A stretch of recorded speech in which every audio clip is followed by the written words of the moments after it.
ఇప్పుడు నేను source code చదువుతూ బగ్ ఎలా ఫైండ్ చేయాలి, సోర్స్ కోడ్ మ్యానిపులేట్ చేస్తే అంటే మనం ఎలా కోడ్ని మార్చడం వల్ల బగ్స్ అవి క్రియేట్ అవుతాయి, దానికి ఎలా మనము డిఫెన్స్ అనేది యాడ్ చేయాలి చెప్తాను.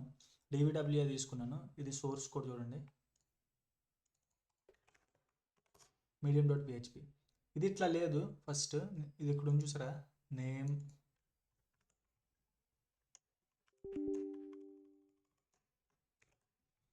చూసారా, నేము గెట్ నేమ్ అని ఇట్లా లేదు.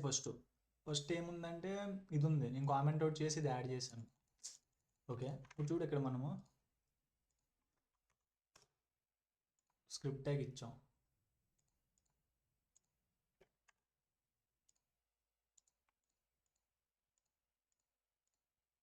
ఓకే చూడండి, మనం ఏటి ఇచ్చిన ఇది అవుతుంది.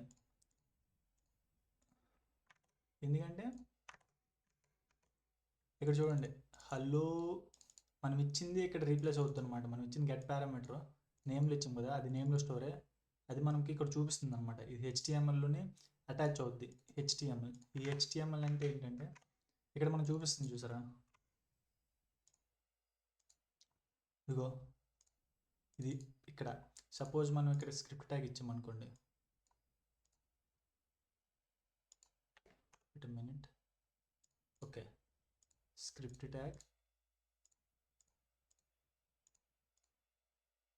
చూడండి, స్క్రిప్ట్ ట్యాగ్ ఇస్తే మనకి ఇక్కడ ప్రింట్ అవుతుంది అనమాట. ఇందులో ఇంజెక్ట్ అవుతుంది చూసారా, ఇది ఇంజెక్ట్ అయింది ఆల్రెడీ.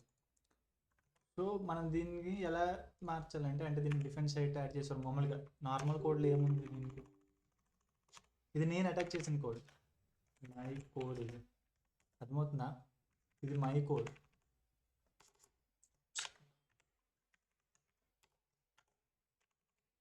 ఇది మై కోడ్. నేనేం చేస్తానంటే ఇప్పుడు మనం తీసేద్దాం.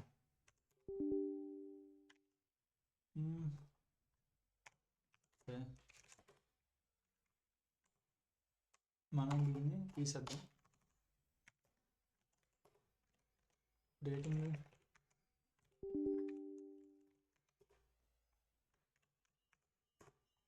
చూసినట్టయితే ఇక్కడ చూడండి, ఇక్కడ మనం స్క్రిప్ట్ అని ఇచ్చామనుకోండి, అది రీప్లేస్ చేస్తుంది, స్ట్రింగ్ రీప్లేస్. మనము సపోజ్ ఇందులోని స్క్రిప్ట్ అనే ట్యాగ్ వాడితే అది రీప్లేస్ అయిపోతుంది. ఇప్పుడు మనకి ఆ స్క్రిప్ట్ అనేది ఎగ్జిక్యూట్ అవ్వదు.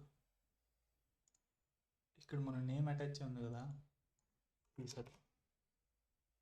ఓకే, ఇప్పుడు మనం చూద్దాం. చూడు, ఎగ్జిక్యూట్ అవ్వట్లే, ఎందుకంటే స్క్రిప్ట్ అనేది పోతుంది. స్క్రిప్ట్ అనేది రీప్లేస్ అయిపోతుంది. స్ట్రింగ్ రీప్లేస్ స్క్రిప్ట్, ఇది ఒరిజినల్ కోడ్ అనమాట, నేను మార్చాను. చూడండి, మనం DVWA సెక్యూరిటీ ఎంత ఉంది, మీడియంలో పెట్టుకున్నాం. చూడండి, మన డైరెక్టరీ కూడా XSS రిఫ్లెక్టెడ్ సోర్స్లో కూడా మన మీడియం అంటే చూడండి, మీడియం ఉంది, ఇంపాసిబుల్ ఉంది. ఇంపాసిబుల్ కోడ్ కూడా చదవచ్చు. ఇది లో కోడ్ అనమాట. లోలో అయితే మనకి ఏటి స్ట్రింగ్ రీప్లేస్ అనేది లేదు, మీడియంలోనే అట్లా ఉంది. ఇప్పుడు మనము మీడియం చేంజ్ చేసాం కదా, మీడియం ఏం చేంజ్ చేసాం, ఒరిజినల్ కోడ్ అంటే ఇదే, ఇది నేను యాడ్ చేసింది. ఇది మనం కామెంట్ అవుట్ చేసే కాబట్టి ఎగ్జిక్యూట్ అవ్వదు. ఇప్పుడు మన స్క్రిప్ట్ అవ్వలేదు కాబట్టి దీన్ని ఎలా బైపాస్ చేయాలో చూద్దాం. ఇప్పుడు అవ్వలేదు కదా, జస్ట్ మీరు సీన్ తీసి క్యాపిటల్ చేయండి.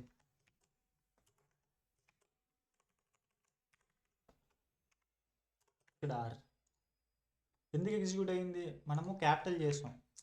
ఇక్కడ ఏముంది, జస్ట్ ఎగ్జాక్ట్గా ఇది మ్యాచ్ అయితే మార్చమంటుంది, కానీ మనం క్యాపిటల్స్ వాడాం కదా. So it's gonna be workout. ఇది వర్కౌట్.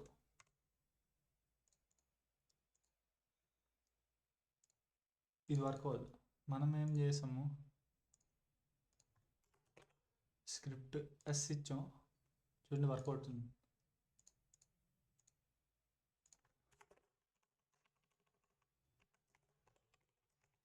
హ్యాక్ట్, చూడండి హ్యాక్ట్. ఇది అన్నమాట మెయిన్ ఇంపార్టెంట్ థింగ్. ఓకే, మనకు సోర్స్ కోడ్ యాక్సెస్ ఉంటే మనకు తెలుస్తుంది ఏమిటని, అంటే బ్యాక్గ్రౌండ్లో ఏటి ఉంది, దాన్ని ఏం చేయాలి, ఎలా బైపాస్ చేయాలి, ఇవన్నీ. ఇదేంటి, ఇది మీడియం. ఓకే, ఇది మీడియం, సారీ ఇది ఇంపాసిబులా. హై కూడా ఉంది. హైలో ఏంటంటే ప్రగ్ రీప్లేస్. ఓకే, హైలో ఇవన్నీ రీప్లేస్ అయిపోతూ ఉంటాయి. ఓకే, ఇది రిగెక్స్ ఇచ్చారు, PSRI. ఓకే, ఇది మనం వేరే వీడియోలో చూద్దాం ఎలా బైపాస్ చేయాలో. చూడండి, కొన్ని క్యారెక్టర్స్ ఇచ్చి అవి రీప్లేస్ చేయమని ఇచ్చారనమాట. అంటే మనం స్క్రిప్ట్ ట్యాగ్ ఇచ్చినా ఏదైనా ఎక్స్ట్రా యాడ్ చేసినా అది వర్క్ అవ్వదు. ఇది వేరేగా బైపాస్ చేయాలి, అది నెక్స్ట్ వీడియోలో చూద్దాం. మీరు బగ్ బౌంటీ కోర్స్ నేర్చుకోవాలనుకున్న, లేకపోతే ఓసిన్ గురించి అడ్వాన్స్గా నేర్చుకోవాలనుకున్న కింద నా నెంబర్ ఇచ్చాను, కాంటాక్ట్ అవ్వచ్చు. I have 4+ years of experience in bug bounty and I made money. I wrote tons of blogs. You can read them on my blog. If you want to contact me, you can contact me. Check description.